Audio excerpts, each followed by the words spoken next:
istiqomah. Istiqomah ini sebetulnya ya integrity itu, ya integritas, konsisten. Jadi kita juga kalau sekali benar, ya terus seterusnya benar. Tidak hari ini benar, besok enggak gitu.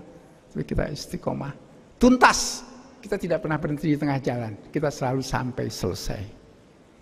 Lalu yakin apapun bisa. Tentu saja karena kita manusia dengan pertolongan Tuhan. Jadi ini adalah sebuah konsep berpikir dalam tata nilai kehidupan kita yang saya kira ini bisa berlaku untuk siapapun untuk menjalankan ini, dan dengan prinsip seperti ini kita akan selalu bekerja sampai pada batas kemampuan yang kita miliki. Karena saya sering mengatakan ada 3 ukuran yang wajib kita ketahui. 1, kinerja. Kinerja kita itu apa? Kalau mahasiswa gampang, IPK. Ya, kalau dosen angka kredit gitu ya, yang gampang-gampang aja begitu, walaupun sebetulnya lebih luas dari itu. Yang kedua, standar. Nah, apakah kinerja kita di atas atau di bawah standar? Karena kalau di bawah standar pasti bermasalah. IPK kita di bawah standar, kita nggak bisa lulus. Angka kredit kita di bawah 400, kita tidak bisa jadi lektor kepala. Bermasalah. Dan yang ketiga itu adalah potensi. Potensi kita itu sampai di mana? Dan kita harus selalu bekerja pada potensi yang kita miliki. Karena kalau kita bekerja tidak pada potensi yang kita miliki, apalagi di bawah standar, maka pertanyaan saya, untuk apa potensi yang Allah berikan kepada kita yang begitu besar tetapi tidak kita manfaatkan? Ada sebuah kata-kata mutiara yang baik yang disampaikan oleh Al-Mutanabbi namanya, dia seorang pujangga, dia mengatakan cacat manusia yang paling jelek itu adalah apabila manusia itu bisa berbuat yang terbaik tetapi tidak dia lakukan. Ya, jadi itu, saya kira itu barangkali yang saya ingin sampaikan, karena apa namanya, sekali lagi maksudnya adalah bagaimana supaya kita semua bisa committed dengan integritas akademik karena kita ini berada di kampus. Saya kira demikian, terima kasih atas perhatian yang diberikan dan kita akan lanjutkan ke sesi berikutnya.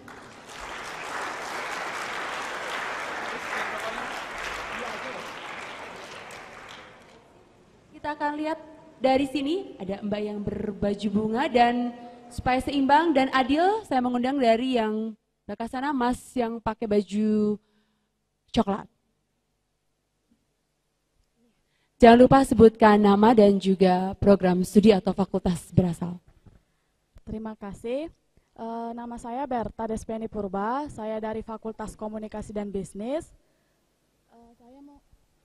Saya mau bertanya kepada Bapak, tadi Bapak sudah mengutarakan begitu banyak ketidakjujuran yang terjadi di bidang akademik.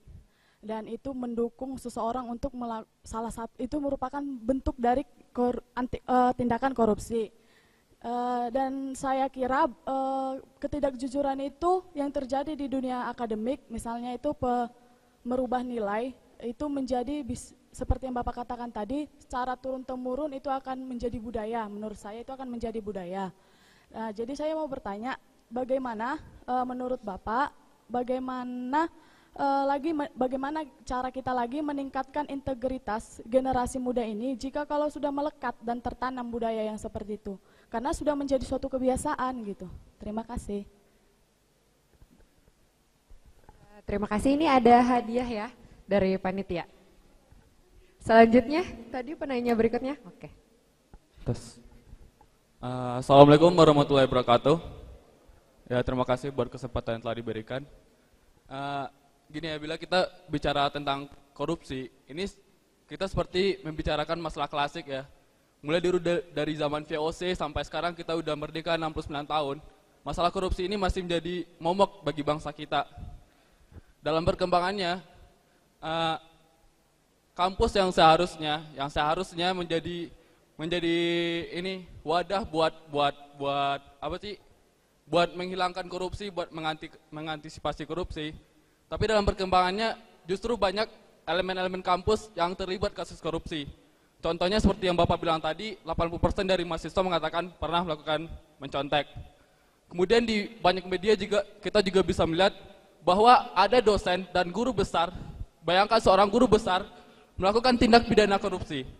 Guru besar yang seharusnya mendidik mahasiswanya untuk berbuat yang besar, berpikir lebih besar, tapi malah melakukan tindak pidana korupsi. Bayangkan, ironis memang. Kadang dalam sisi manusia paling bodoh sekalipun saya pernah bertanya kepada diri saya sendiri, seperti inikah wajah pendidikan dari Indonesia? Seorang guru besar yang melakukan tindak pidana korupsi.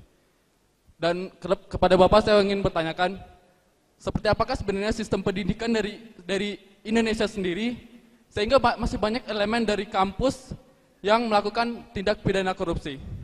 Ya mungkin sekian dari saya, terima kasih. Assalamualaikum warahmatullahi wabarakatuh. Silakan Bapak. Terima kasih, ini ada sedikit hadiah dari panitia ya.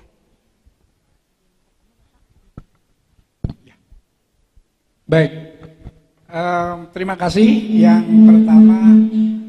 Yang pertama adalah mempertanyakan bagaimana sih, karena ini sudah menjadi budaya. Nah ini yang saya ingin koreksi, sebetulnya budaya itu apa gitu ya. Korupsi itu bukan budaya Indonesia.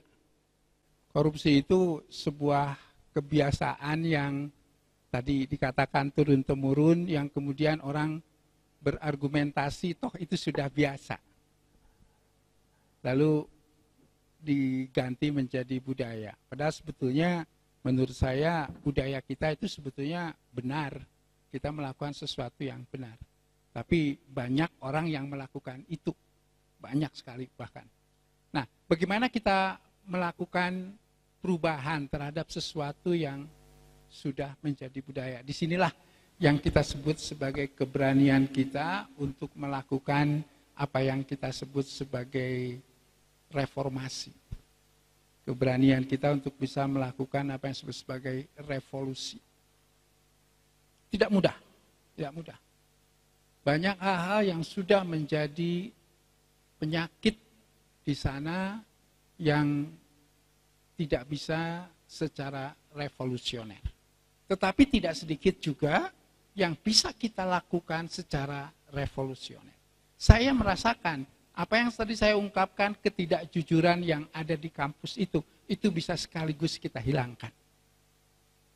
Tidak nyontek, udah kita tidak nyontek. Tapi bagaimana Pak? Orang lain kan nyontek. Nah ini yang tadi saya katakan. Banyak orang yang melakukan tidak berarti kemudian kita boleh melakukan. Kalau itu adalah perbuatan yang salah. Jadi ya kita harus mulai berani. Ya sudah. Kalau kata seorang ulama itu mengatakan, mulai dari yang kecil, mulai dari diri sendiri, dan mulai sekarang. Jadi biarkan orang lain nyontek, saya tidak mau. Biarkan orang melakukan apapun, saya tidak mau. Di sini, jadi kita lebih pada bagaimana melakukan hal yang terkait dengan diri kita sendiri. Saya akan memiliki sebuah harapan yang besar kalau kampus itu sudah bebas nyontek, bebas ketidakjujuran. Pasti bangsa ini akan maju. Kalau saudara coba search ya di internet, bagaimana perguruan tinggi di Amerika, MIT itu ada handbooknya tentang ketidakjujuran, Clemson dan lain sebagainya. Semuanya mempunyai komitmen yang kuat terhadap itu.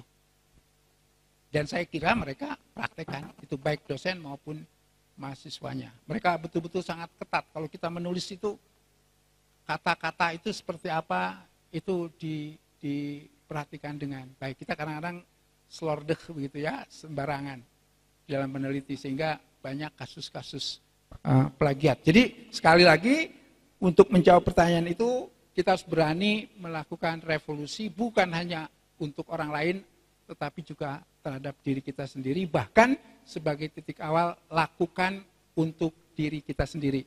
Kalau 20.000 mahasiswa Telkom ini semuanya melakukan dirinya sendiri, berarti 20.000 sudah melakukan itu. Yang kedua, ini memang tadi kampus itu harusnya menjadi last resort.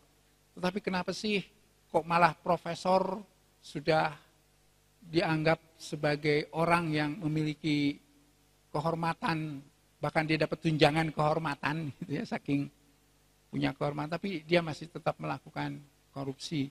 Bahkan sekarang ini ada lagi profesor yang melakukan tindak pidana narkoba gitu ya. Jadi ada narkoba. Jadi saya juga kaget kalau dengar korupsi, kita sudah sebanyak contoh. Tapi kalau narkoba ini baru gitu ya, buat saya paling tidak. Tapi ini memperluas wawasan bahwa sesuatu itu yang jelek itu bisa terjadi kepada siapapun. Dan penyebabnya adalah bisa karena dulu pada zaman sekolahnya dia itu tidak punya komitmen terhadap itu satu. Yang kedua itu karena dia dilingkungi oleh orang-orang yang seperti itu. Jadi bisa dua kemungkinan seperti itu. Dan dia kebetulan tidak kuat untuk bisa menghadapi itu. Dia tidak punya integritas atau integritasnya goyah akhirnya. Nah, pertanyaannya yang mendasar tadi adalah bagaimana sih sebetulnya sistem pendidikan di kita ini? Gitu kan ya. Ini pertanyaan yang memang sulit dijawab karena kalau kita lihat sekarang mulai dari kurikulum 2013 ya, yang katanya ada yang mengatakan itu adalah kurikulum yang sangat baik karena tidak hanya mengajarkan kepada orang tentang kognitif, tetapi dia juga mengajarkan hal-hal yang bersifat non-kognitif atau karakter, begitu ya. Jadi bukan mengajarkan kepada mereka apa itu, tetapi apa yang dia tahu, tetapi apa yang dia bisa lakukan. Seperti itu dengan kurikulum 2013. Tapi yang pasti tampaknya memang sistem pendidikan kita ini lebih mementingkan kepada kognitif. Ini barangkali yang perlu kita koreksi. Dan bukan hanya di pendidikan, orang tua begitu gelisahnya pada saat anaknya memiliki rapot merah. Tetapi dia tidak memberikan apresiasi sama sekali kepada anaknya yang berkata jujur. Bahkan dia tidak merasa terganggu pada saat anaknya berbohong. Nah ini kan artinya tekanan kita memang masih pada kognitif. Jadi kalau nilainya A begitu atau 9 begitu, dia tidak apa. Pada saat sekali berbohong, itu sih mungkin hanya kebetulan saja begitu. Tidak dia memberikan sebuah perhatian. Jadi memang bukan hanya di sekolah, di masyarakat juga perlu kita perbaiki bagaimana approach kita terhadap pendidikan ini. Dan saya dengar di negara-negara maju itu justru yang paling penting itu adalah pendidikan karakter. Karakternya mereka yang dididik, masyarakat semuanya mengawasi, dan kemudian masalah-masalah yang sifatnya kognitif itu biar. Jadi mereka akan lebih nangis kalau anaknya berbohong daripada kalau rapot anaknya merah. Di kita mungkin sebaliknya. Bohong tidak apa-apa. Tetapi kalau rapotnya merah dimarahi anak-anak. Padahal di kampus ini, di dalam pendidikan sering kita dengar tidak boleh bohong. Salah boleh, karena kita akan perbaiki dengan baik. Saya kira itu barangkali komentar saya, dan saya kira memang pertanyaan bisa banyak sekali, dan kalau kita buka bisa sampai maghrib dan bahkan bisa berhari-hari. Dan saya selalu mengatakan, jangan pertanyaan-pertanyaan itu dihabiskan sekarang. Kita ketemu lagi di kesempatan yang lain. Saya kira itu saja. Terima kasih atas perhatian yang diberikan.